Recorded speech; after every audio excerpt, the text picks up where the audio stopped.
Soy Luis Alposta y este es el cierre del caso problema correspondiente a liposarcoma. Tenemos una paciente femenina de 79 años que consulta por dolor lumbar y se le extirpa una masa retroperitoneal. Además, es hipertensa, dislipémica y tuvo cáncer de mama.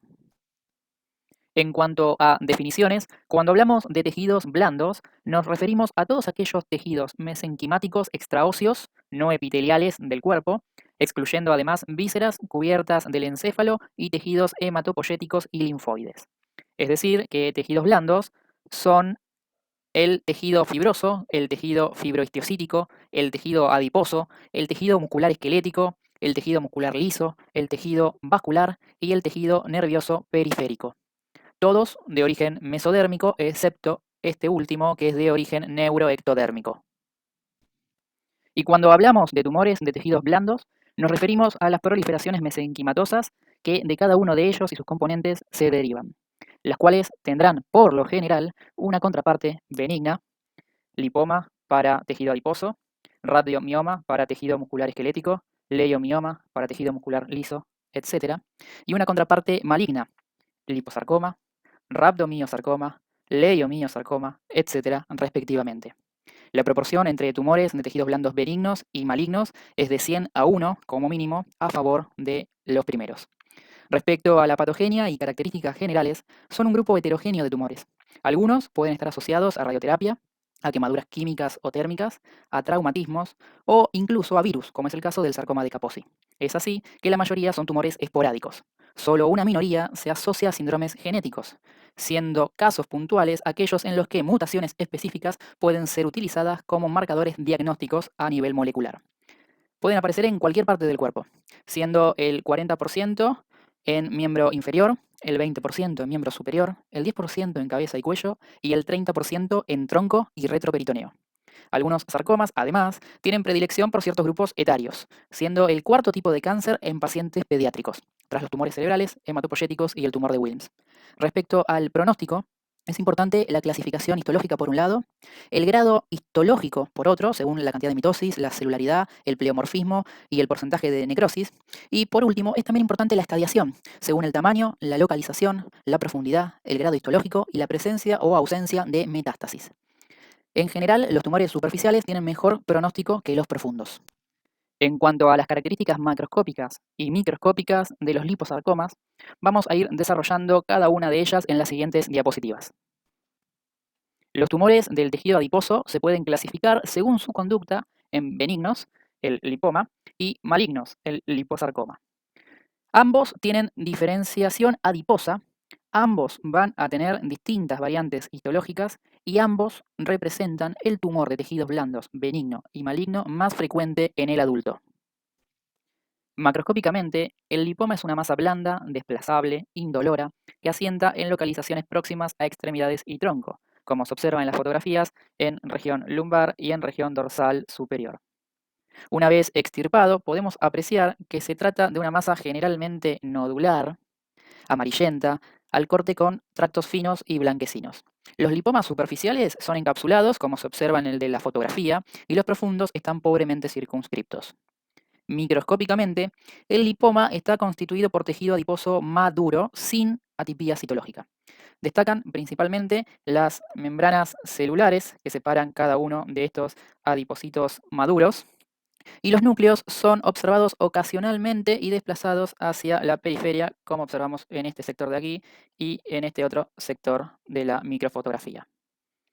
Y están desplazados hacia la periferia por las vacuolas intracitoplasmáticas que ocupan la mayoría de nuestro tejido, como observamos también en la microfotografía. Si además de tejido adiposo maduro identificamos tejido fibroso, mixoide, condral, muscular o vascular, podemos llamarlo fibrolipoma, mixolipoma, lipoma condroide, miolipoma o angiolipoma, respectivamente. En cuanto a los liposarcomas, el 25% es quimiosensible y el 75% es quimioresistente. Por ello, el principal tratamiento es el quirúrgico. Suelen asentar en retroperitoneo y miembros. Son agresivos y suelen recurrir localmente cuando el margen quirúrgico no es el apropiado. Vamos a ver en detalle cada una de sus variantes en las diapositivas siguientes.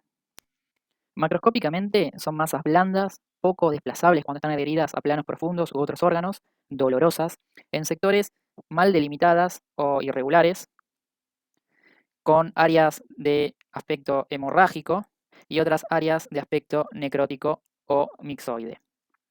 Una pregunta frecuente que surge es si los liposarcomas no tienen cápsula o la misma es incompleta o parcial o tienen márgenes irregulares, ¿cómo sabe el patólogo cuando el margen está comprometido por el tumor?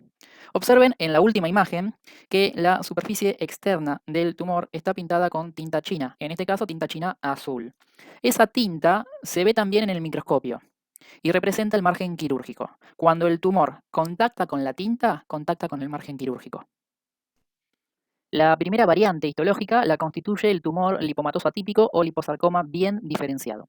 Constituye casi la mitad de los liposarcomas, es indolente y de lento crecimiento, siendo diagnosticado y tratado generalmente sin haber metastatizado. El liposarcoma menos agresivo y de mejor pronóstico es este. Cuando asienta en extremidades, que es lo más frecuente, suelen ser fáciles de extirpar con márgenes quirúrgicos apropiados, es decir, libres de tumor, y el paciente por lo general se considera curado. En cambio, cuando asienta en retroperitoneo, mediastino y a nivel paratesticular, el compromiso del margen quirúrgico suele ser mayor y por ello conlleva el riesgo de recurrencia local. A nivel molecular se describe la presencia de una amplificación ubicada en 12Q1415. Microscópicamente, estos tumores están formados por lipoblastos, que son células más primitivas si los comparamos con las células adiposas maduras que vimos formaban parte de los lipomas.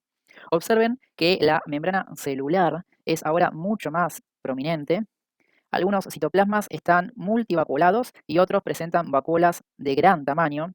Y lo más destacable, observen que los núcleos celulares ahora son mucho más prominentes y pueden identificarse en casi todas las células. También observen que a nivel intercelular hay mayor grado de vascularización. Todo esto siempre comparándolo con lo que vimos antes para el lipoma.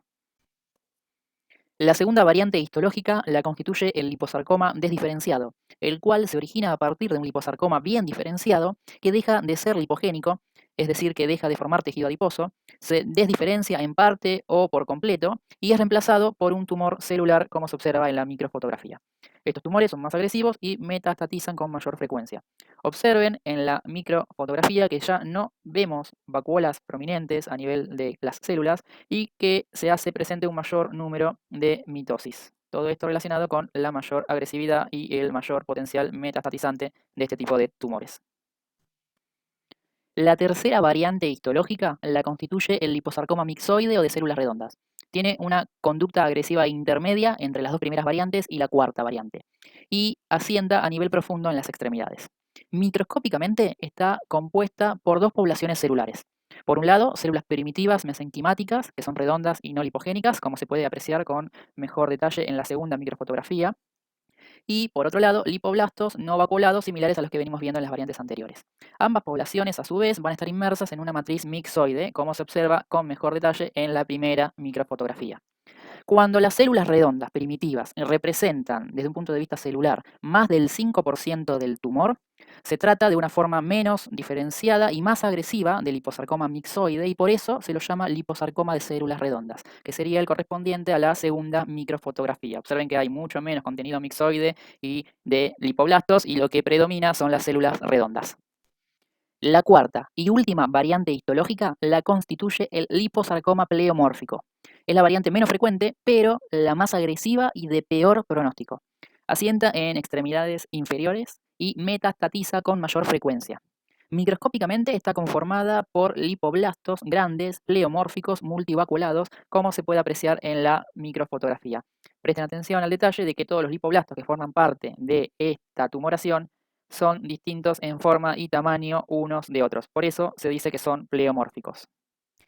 En cuanto a los factores pronósticos, el tamaño y la localización son decisivos a la hora de decidir si el tumor y el paciente son operables o no.